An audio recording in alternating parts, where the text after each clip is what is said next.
جایزه مبارک باشد. شادمان پهلوانی واقعا مردمی بودید. امروز خیلی این احساس شد.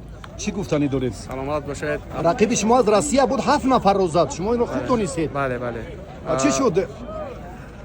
در دور اول من با ورزشکار از جمهوری ازبکستان خواستمایی کردم که سنگین وزن بود.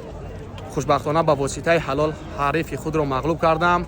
در دور دوم با ورزشکار خودم پرویز بود که با اون هم گشتنگیری کردیم. همین توسط که بر آن قسم غلبه کردم.